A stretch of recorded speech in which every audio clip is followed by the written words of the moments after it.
Sunday பண்ண emergency ரெஸ்கியூவான இந்த Rajapalayam talk பற்றி ஆல்ரெடி ஒரு வீடியோவில் ஃபுல்லாகவே கொடுத்துருக்கேன். நீங்கள் அதை பார்த்துட்டு இதை பார்த்தீங்கன்னா உங்களுக்கு கொஞ்சம் ஈஸியாக இருக்கும். அவனை பற்றின அப்டேட்ஸ் தாங்க.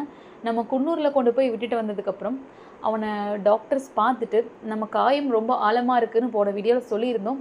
இருந்தாலும் அதோட ஆழம் இந்த அளவுக்கு இருக்கும்னு யாருமே எதிர்பார்க்கலங்க. அது எந்த அளவுக்கு இருக்குதுன்னா, அந்த காயத்தில் புழு உள்ள வரைக்கும் பிடிச்சி அதோட சீல் வடிஞ்சு அது கழுத்தில் ஒரு கட்டியாக மாறி இருக்குங்க. ஆக்சுவலாக அவனுக்கு அந்த கட்டி ஃபஸ்ட் இருந்தே இல்லை. அவனுக்கு அடிபட்டு அந்த இடத்துல புழு பிடிச்சி அதனால் வந்த கட்டி தான் அது அப்படிங்கிற மாதிரி டாக்டர்ஸ் சொல்லியிருக்காங்க. அதுக்கு கண்டிப்பாக ஒரு 3 வீக்ஸ் ஆகுது அதுக்கு ட்ரீட்மெண்ட் கொடுக்கணும், டெய்லியும் ட்ரெஸ்ஸிங் பண்ணணும்னு சொல்லிட்டு இப்போ அவன் குன்னூரில் தான் இருக்காங்க. அங்கே ரொம்ப குளிர் அதிகம். இவனால் அங்கே கொஞ்சம் கஷ்டமாக தான் இருக்குது அவனோட நிலை. ஆனாலும் அவன் தேறி நல்லபடியாக வந்துடணுங்கிறதுக்காக கொஞ்சம் நம்ம அட்ஜஸ்ட் பண்ணிக்கலாங்க. அங்கே இருக்கவங்ககிட்ட சொல்லி அவனுக்கு சாக்கு அங்கே நல்லா தான் பார்த்துக்கிறாங்க. அதையும் தாண்டி அவனுக்கு சாக்கு போற்றி அவனை இன்னும் கொஞ்சம் வாமா வச்சுக்க சொல்லி கேட்டிருக்கோங்க. அதுக்கப்புறம் அவனோட கால்களுக்காக தான் முக்கியமாக நம்ம ட்ரீட்மெண்ட்காக அனுப்பணும். நம்ம இங்கே லோக்கலில் பண்ணலாம், ஆனால் எங்களுக்கு அங்கே குன்னூரில் ரொம்ப நல்லாவே பண்ணி தருவாங்க அப்படின்னு சொல்லி அனுப்பியிருந்தேங்க. அவங்க கடைசியில் சில ஃபெசிலிட்டிஸ்லாம் இல்லை, எக்ஸ்ரே பண்ணணும், இங்கேருந்து நாங்கள் ஊட்டி எடுத்துகிட்டு போகணும், ஆள் இல்லை, நீங்கள் வந்து பண்ணி கொடுங்கன்னு சொன்னாங்க.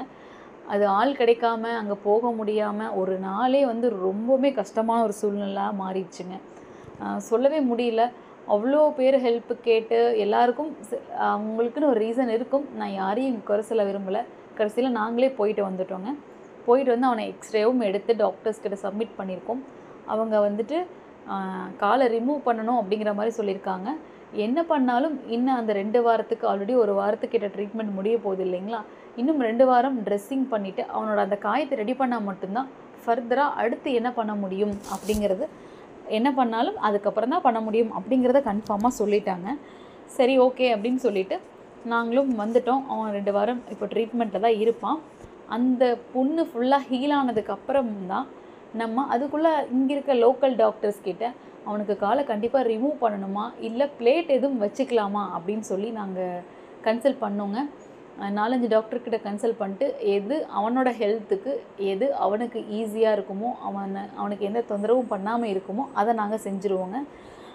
அது என்னன்னு சொல்லிட்டு நான் அடுத்த வீடியோவில் அப்டேட் பண்ணுறேங்க. ஏன்னா இப்போ 2 வாரத்துக்கு அவன் கண்டிப்பாக ட்ரீட்மெண்ட்டில் மட்டும்தான் இருக்கணும்.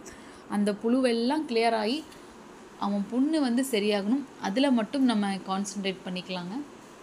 கால் எடுக்கிறதா இல்லை அதுக்கு பிளேட் வைக்கிறதா அப்படிங்கிறது 2வது. ஒரு வேளை கால் எடுத்தால் அவனுக்கு 3 கால் இருந்தால் யாரும் அடாப்ஷன் எடுத்துக்க மாட்டாங்க. அது நம்ம ஏதோ ஒன்று பண்ணிக்கலாம். அதே சமயம் பிளேட் வச்சா அவனை ஒரு நல்ல இடத்துல அடாப்ஷன் கொடுக்கணும். அதுவும் ஒரு டென்ஷன். அவன் இந்த இடப்பட்ட டைமில் ரொம்ப ஃப்ரெண்ட்லியாக தான் இருந்தான். இப்போ அங்கே இருக்க டாக்டர்ஸ் அவனுக்கு தொடர்ந்து அந்த ட்ரெஸ்ஸிங் பண்ணும்போது அவனுக்கு அது பெயினாக இருக்கும் இல்லைங்களா, அதனால் அவன் கொஞ்சம் அக்ரெசிவாக இருக்கான் அப்படின்னு சொல்லி டாக்டர்ஸ் சொல்லியிருந்தாங்க. நாங்கள் போய் பார்க்கும்போது எங்ககிட்ட கொஞ்சம் காமாக தான் பழகுனா, எப்போ போல் ஃப்ரெண்ட்லியாக வாலாட்டினா, அமைதியாக ஆட்டோவில் வந்தான். எக்ஸ்ரே எடுக்கிற வரைக்கும் வெயிட் பண்ணி ஒன்றுமே பிரச்சனை பண்ணல. ஆனால் திருப்பி அந்த கிணல்கிட்ட வரும்போது அந்த அந்த அந்த என்ன சொல்கிறது, அவன் இடத்துக்கிட்ட வரும்போது அவன் கொஞ்சம் அக்ரெசிவாக மாறினான். ரீசன் என்னென்னா, அவனுக்கு அங்கே கம்ஃபர்டபுளாக இல்லை. ஏன்னா அவனை ஒரு சின்ன இடத்துல அடைச்சி வச்சிருக்கிற மாதிரி அவனுக்கு ஒரு ஃபீல். ஆனால் இது எல்லாமே அவன் நல்லதுக்கு தான் அப்படிங்கிறத அவன் சீக்கிரமாகவே உணர்ந்துருவாங்க. அவனுக்கு கால் எடுக்காமல் நல்லபடியாக பிளேட் வச்சு சர்ஜரி முடிஞ்சு அவன் நல்லா இருக்கணும் அப்படிங்கிறது தான் எங்களோட வேண்டுதல். இந்த குழந்தைக்காக நீங்களும் வேண்டிக்கோங்க. இதை தவிர எனக்கு சொல்கிறதுக்கு எதுவுமே இல்லை. இவனை இன்னொரு 2 வீக்ஸ்க்கு அப்புறம் தான் இவனை பற்றின அப்டேட்ஸ் தெரியும். நான் கண்டிப்பாக அந்த வீடியோவை நான் உங்களுக்கு போஸ்ட் பண்ணுறேங்க. நன்றி.